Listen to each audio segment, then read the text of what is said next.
2,000 years ago, in the hill villages of Palestine, all the boys went to school as a matter of course. You could see them setting off from home in the morning.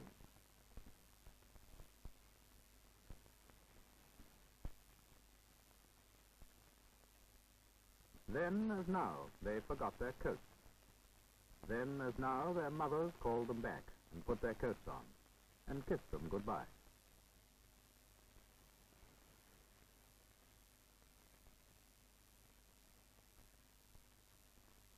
They went to school at the synagogue at the top of the village street.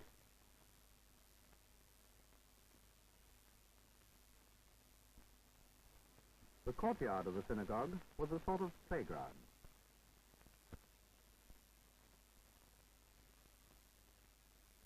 But once they were inside the building, the schoolmaster was waiting to see that they all remembered to bow to the ark as they came in.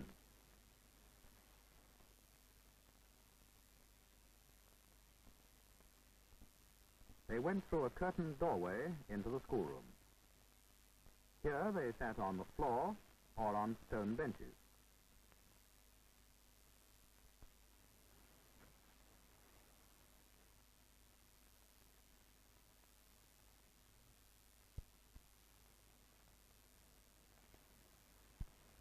The morning's work began with the boys repeating the Jewish belief after the master. Shema Yisrael, Adonai Eloheinu, Adonai Echad.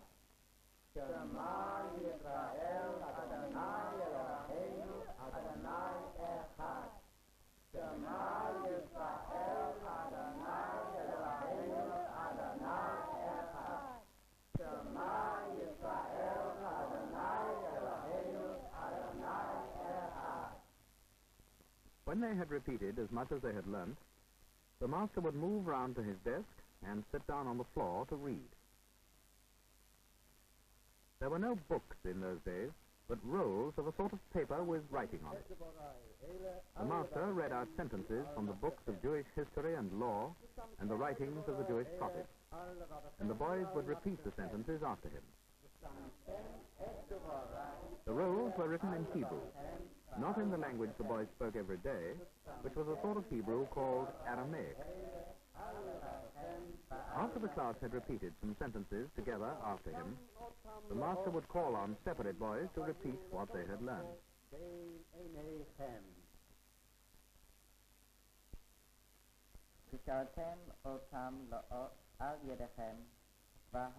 This one doesn't seem to know it very well.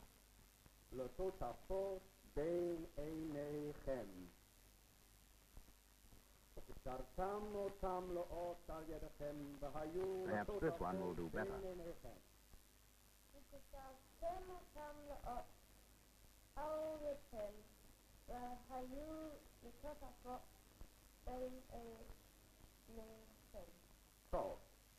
In this way, the boys learned by heart whole books of Jewish writings in Hebrew. Next would come the writing lesson. Wooden tablets were handed round with a sentence in Hebrew written on them.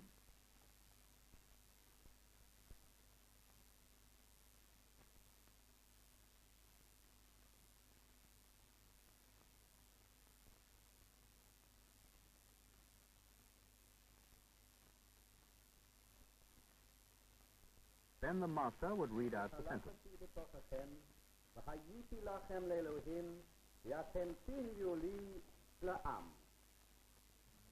The boys would pick out the words after him and learn the look of the Hebrew letters that spelt them. Notice the writing went from right to left.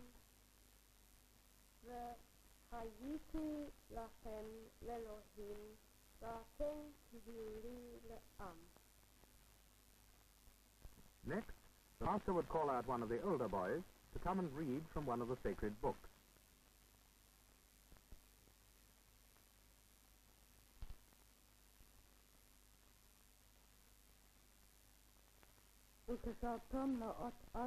When a boy could read easily, he would have to read from the pulpit in the synagogue to the whole congregation one Sabbath day. But the master would be beside him to help him.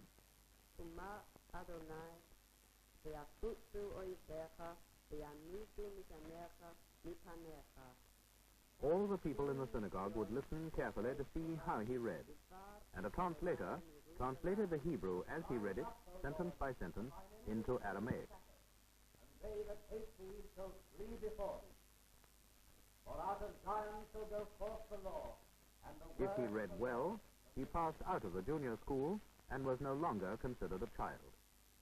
Now, all his learning, both reading and writing, has been from Jewish history and law and from the writings of the prophets.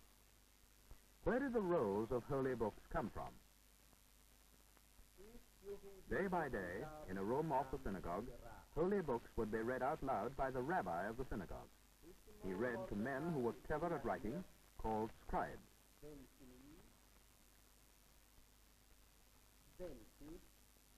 They wrote down at his dictation, and so fresh copies of the law and the prophets and the histories were made.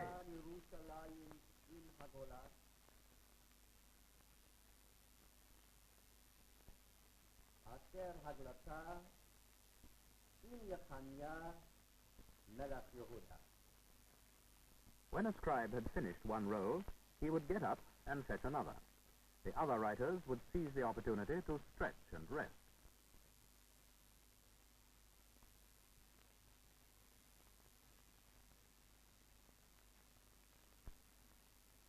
When he was all ready, the dictation would start again.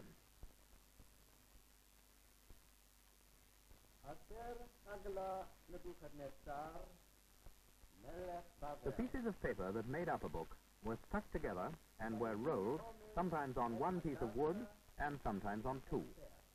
The books had to be copied very exactly, for they were the only books used in the schools and universities.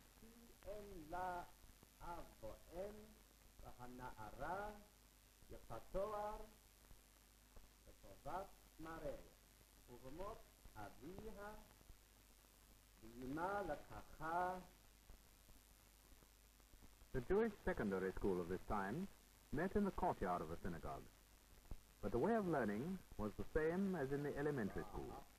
The boys repeated history and the law and the writings of the prophets after the master.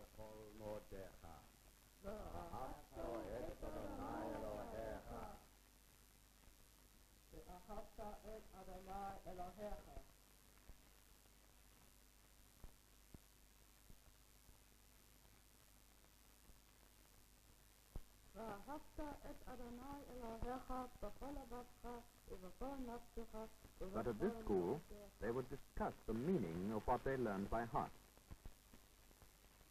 They discussed other things until they were called to order.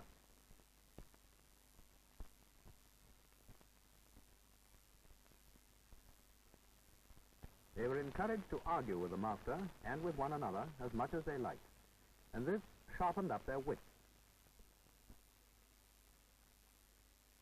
In this case, they call in the master of the elementary school to help clear up the point they have under discussion.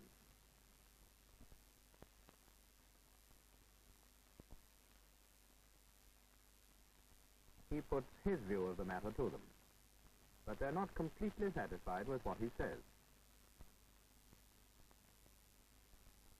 One boy sees the rabbi coming through the courtyard and runs to ask him if he'll come and settle the point they're discussing. It was part of the work of the rabbi to explain and make clear the exact meaning of the holy book.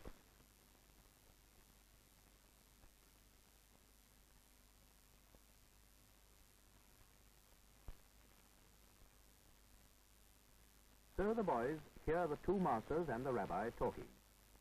In this way, they learn what clever men think about the law, and how they discuss learned matters and prove what they say.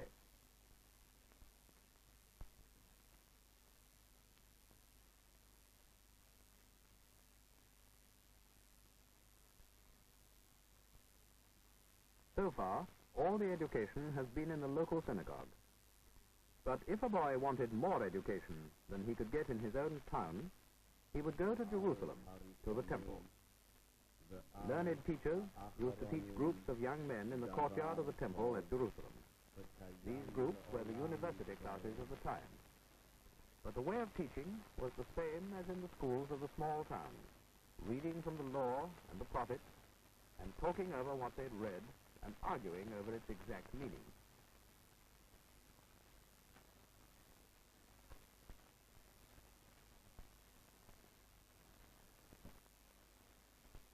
Visitors to the temple often used to stop and watch the teaching.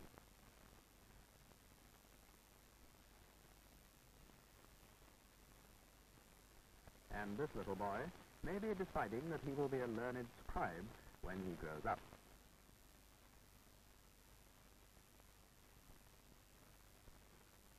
The girls didn't go to school, but were taught at home by their mothers. But like the boys, their learning was based on the holy books which they learned to read. Sometimes they found the long words very difficult, for it was all in Hebrew, an unfamiliar language.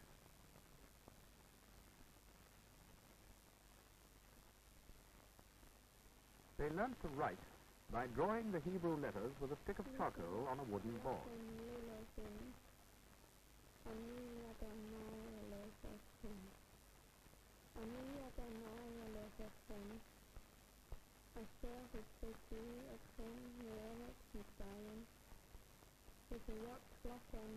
But you can do more things with charcoal than write letters with it.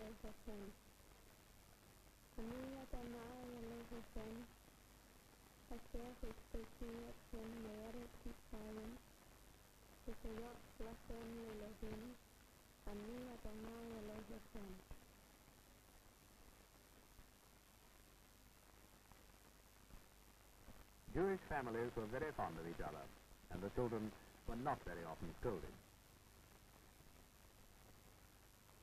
Every evening, round the fire, a Jewish family would gather to hear the father read from the law and the prophets and from Jewish history. The family holy book was very precious and was kept wrapped up in silk in the wooden chest. Few families which were not rich could afford to have more than one roll to read from.